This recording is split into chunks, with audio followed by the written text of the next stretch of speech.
Okay, welcome back. This is our fourth game from our Pleasanton March quad.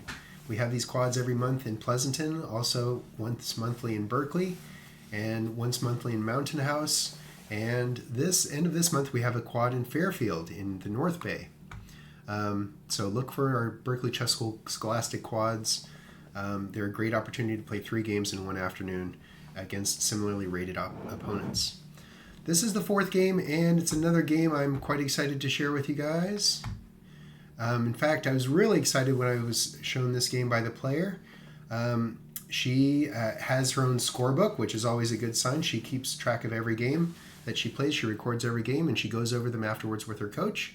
This was the first time that I had met this family, but her name's Yashvi, and she played this excellent game against, and she's playing for black. So we have e4, e5, white attacks black's pawn, black defends the pawn, white brings out knight to c3. I discourage this with my students because it doesn't make a threat. In fact, it allows black to catch up. See, one move ago, white has the advantage of castling more quickly than black can, but with this pretty passive move, now black can castle as quickly as white, so black has caught up.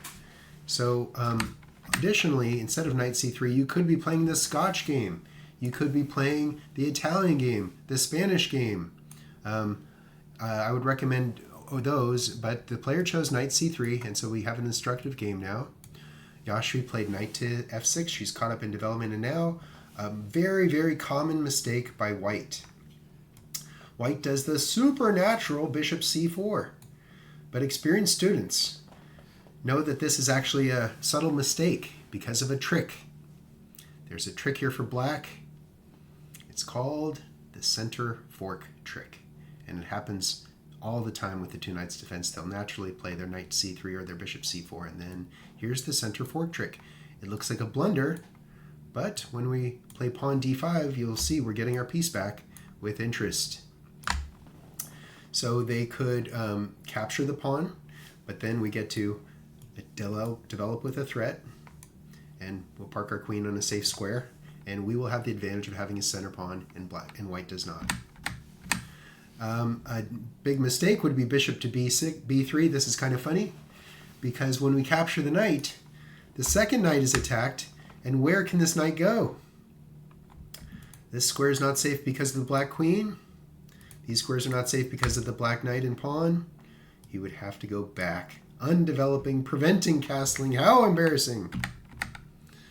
So Yashvi should have pulled the center fork trick, but and I talked to her about it as we were going over the game, but she didn't. Instead, she played bishop to c5. And is that the same mistake? Can white do the center fork trick? Capture, fork? The difference is white sacrificed a knight here on e5, and now white also loses a bishop, so he's losing 2 pieces and only recouping 1 and a pawn. So if you're doing the center fork trick, make sure there's not a bishop hanging after the recapture. Okay, so interesting chess, a lot we can learn from. Yashvi played bishop to c5. And here we have white choosing the castle, and black played pawn to d6. A fine move, reinforcing the center, letting out the light squared bishop while the black squared bishop is already out. White plays d3. So we have a relatively symmetrical position, except that it's black to move here, and black doesn't castle. Instead, black does a powerful attacking idea that I've been teaching to my adult class for the last several weeks, where we pin the knight to the king. And he's not just a knight, he's the defender of the castle. World champion Alexander Alekhine said the castle is strongest when the pawns are unmoved, and there's a knight on f3 or f6 for black because, an important defender because he protects this pawn, he shields this pawn from any diagonal attack, he shields this pawn from any direct attack, but crucially he controls squares all around the castle. So if you want to conquer a castle, conquer the doorman, and she's well on her way, pinning him to the queen. So white continues with pawn to h3, kicking the bishop. Yashvi patiently backs up, maintaining the pin. And if they want to play pawn g4, we'll just skate back to g6, and white has voluntarily weakened the castle. So this is a very cool attacking idea. Pin the knight and just back up if they poke you. White now plays bishop to g5, pinning the knight, but he's not the doorman because they haven't castled. So now Yashvi does what I've been teaching. When you have a piece pinned, don't just trade. What do you do when you have a piece pinned? Apply more pressure to the pin. This is the idea, putting the knight in double trouble. And the bishop can't guard it. And the knight can't guard it. So black has a strong attack on this knight. And there's 2 attackers and 2 defenders, but one of the defenders is a queen who will be too expensive to lead the exchange. The pawn will have to take, which opens the castle, and that is a powerful attacking plan. In this game, white played knight to a4, hunting the bishop. Yashvi is not deterred. She hits him with check. Pawn captures, and what should black play here? Black has an opportunity here that she missed. In the game, she played pawn to h6, kicking the bishop. But there's a tactic here for black. I wonder if you can find it. Tactics are suggested by targets or loose pieces, specifically in this situation. This knight is not guarded. This pawn is not guarded. How can we attack them both? Black has queen to d7. She's going to do this later, but she should have done it now. Let's say they save their knight, the more expensive of the 2 pieces.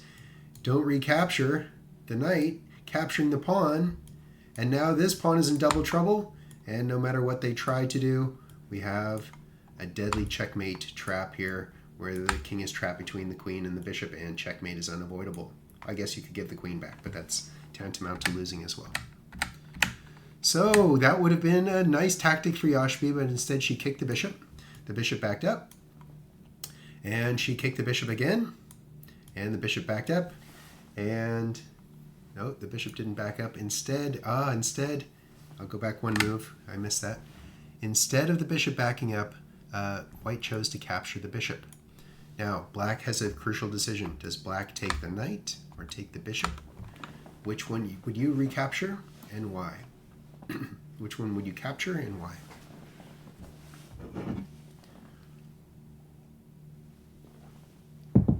So Yashvi chose to take the knight, but in retrospect, taking the bishop would be better. And you might have a hunch that this is a very powerful move because it opens the G file. So let's say white saves their knight. How can black create an attack on the king side, the compromised castle?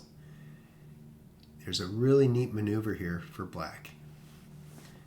It's really strong and winning, and again, hard to find because it's hard to find backward moves. But knight to h7. The knight is traveling to g5, where he'll be traveling to h3 or f3. 2 attackers, 1 defender. Remaneuvering the knight backwards to go forwards. The king might get off of the open file. Here comes trouble. This pawn can be defended, but the pawn on h3 cannot be defended, and that will be the death knell for black. After black captures this pawn is attacked 3 times, only guarded twice. So that would also lead to checkmate, or the significant win of material.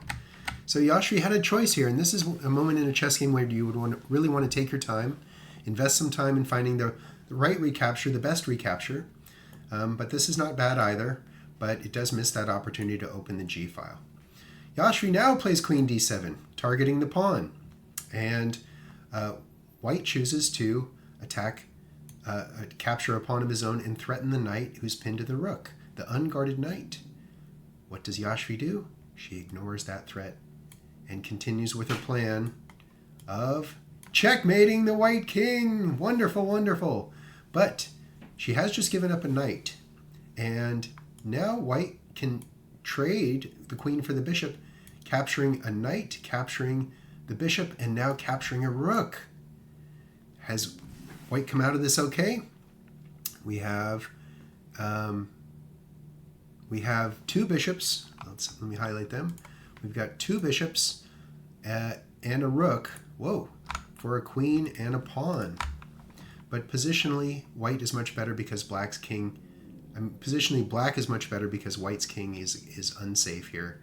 Yashvi continued by castling, a discovered attack on the bishop, And white did not move the bishop, but instead played bishop to e6.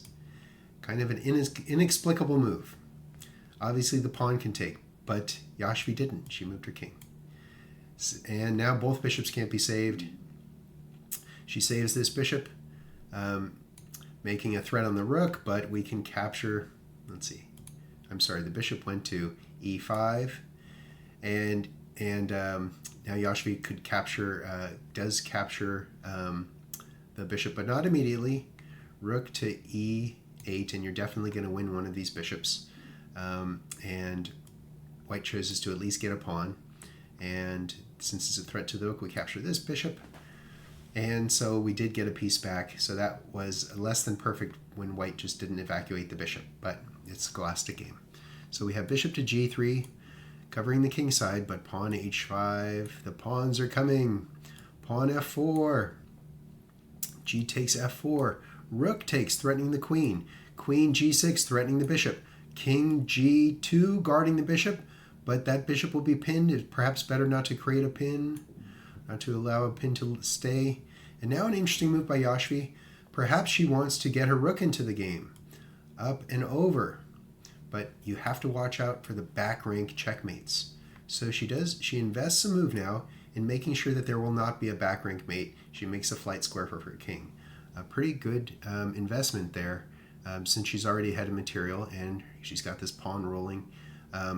Rook on a to f1, doubling up, and queen g7. What is this move about? Rook f7. Rooks love to be on the 7th rank, but queens love to be in the 2nd rank. And Yashvi's able to capture that pawn, and now these pawns are in danger, and this one's pinned. White does, though, have an attack on c7, and white chose to capture with the bishop, but as I tell my students, it's often better to set up a discovered check rather than make a direct check. See, if white has a free move, white could, for example, move the rook with a discovered check and win the rook. Often better to set up a discovered check than make a direct check. White chose to make the direct check, and Yashvi hides in her prepared escape square, and now rook on 1 to f2 in order to guard this pawn. Yashvi collects this pawn, making this pawn now another pass pawn. c4. Maybe black won't notice the discovered attack. Will Yashvi notice? She touched her rook. Oh no! Did she see the attack on her queen? Phew! It's a check. And then another check. And king to e2. And now she simply advances her pawn. This pawn cannot really advance to safety with ease because the rook and the bishop, but white took the precaution to guard that, to block the pawn. And now our instincts are, skewering the king to the rook. The rook is guarded, though, by the bishop, so Yashvi does something sneaky here. She lures the bishop with a pawn. And it works! Captures the pawn, and now skewer! Now, hindsight is 20/20. White could actually save the king and the rook here by playing. The bishop could have blocked, but he didn't see it. He played king to e3, and Yashvi collects her just rewards. Now this pawn is headed forwards. Pawn d4, and now instead of promoting, we have the potential for checkmating this king. So she continued with check. This also gets out of the way of the pawn. I'm sorry. Yeah, queen to h3 check. Queen to h3 check. And we have rook to f3. Okay, what should black play here? You could move your queen, but an important middle game principle number 2 in Rubin's fine book, Chess the Easy Way, middle game principle number 2, win material ahead, exchange pieces, especially queens. So rook to g3 forces the trade of rooks, and black chooses to take the rook after all. If he doesn't take black's rook, he's going to lose his rook for nothing. So captures, she recaptures with her queen, and the game won't last much longer. And we have bishop to c3, defending the pawn on d4, h2, king c2, pawn h1, queen, king b3, And we have queen b1 check, and the end is near king a3. Queen captures c3 with check, king a4, and what should black play here? Hopefully you guys see checkmate. Maybe a different way to phrase that is, how many different checkmates are possible here? Try to count all the checkmates.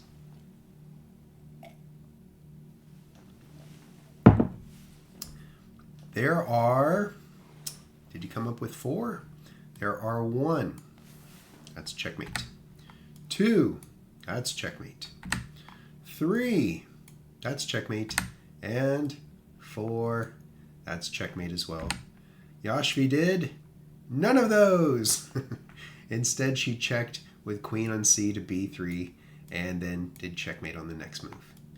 Okay, but a great game. I love the idea of pinning the doorman and then applying more pressure. It's a very powerful attacking idea, and she cracked the castle. And from then on, the pawn on h3 and the pawn on f3 were both targets, and she executed pretty well. Could have played queen d7 a little faster, but an excellent game by an up-and-coming student and a very thoughtful player. So this is a strong candidate for the best game trophy. But there's one more game I have to show you, and then we'll make our decision. So I hope to see you soon in our next video.